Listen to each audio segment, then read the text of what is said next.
me that great acting can change the world? If there's one thing the 21st century has taught us, it's that Hollywood knows what's best for us.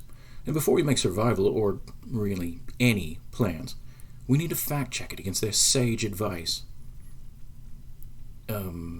Dave, while you're changing the world, you want to maybe read a few lines to your co-star and fix that real quick? We begin our series Survival at the Cinema with Testament, the 1983 nuclear holocaust story starring Jane Alexander and a pre-Rosalind capital William Devane. William apparently didn't get the memo that gold loses all value in a nuclear holocaust. Based off the short story by Carol Amon, it's one of just a few female-authored post-apocalyptic stories in what tends to be a male-dominated genre. Don't feel bad, ladies. You still have Amish romance all to yourselves. Well, almost. The story takes place in the fictional town of Hamlet, just outside of San Francisco. We meet our main characters and find out that they're just like everyone else, riding bicycles while navigating life, and that's all. William Devane was at work in the big city when the bomb dropped, and never makes it out of Act 1.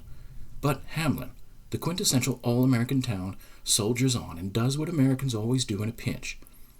It gathers together to decide its next move as a single mindless collective.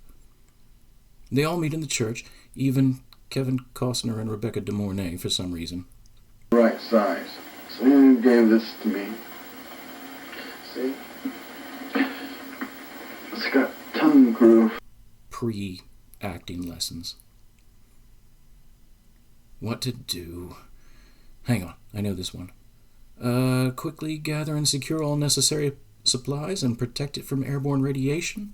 Drive away from known blast sites and densely populated areas. As soon as you can, discard clothing, wash skin, and find a remote location in which to shelter in place while waiting for information on affected areas and the extent of the damage. Sound right? Oh, our hero convinces them to stay? Because it's their home? Wait, what? Listen, I love my home too. It would take a lot to get me to leave. Like an earthquake, or a tornado, or a couple of unruly squirrels in the attic. It's not that I would want to move. It's just that if you don't, you stay in a radioactive zone, your to-do list inevitably starts to look more and more the same. Bear in mind, at this point, they don't know anything about the rest of the world. Idaho, Alaska, Schenectady, who knows? Hamlin, death trap. Apparently that's not a big deal. Not only do they not panic, the good people of Hamlin just seem to take it all in stride. People go on about their lives. Public services, police, fire, trash collection, all continue without interruption. Now, I can't speak on the others from experience, but I do have a pretty good notion of what the first of those is going to look like. Here it is. You ready?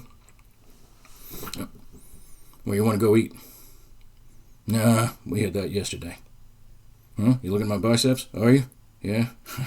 Just switched to a new creatine. How they looking? Jacked? Are they looking jacked? Listen, we need to go run by those businesses on Haskell a couple times before the end of shift. They keep breaking into... Never mind, our shift's over. You, in the slow-moving SUV, get out of the way. Thank you. Thank you. You guys are great.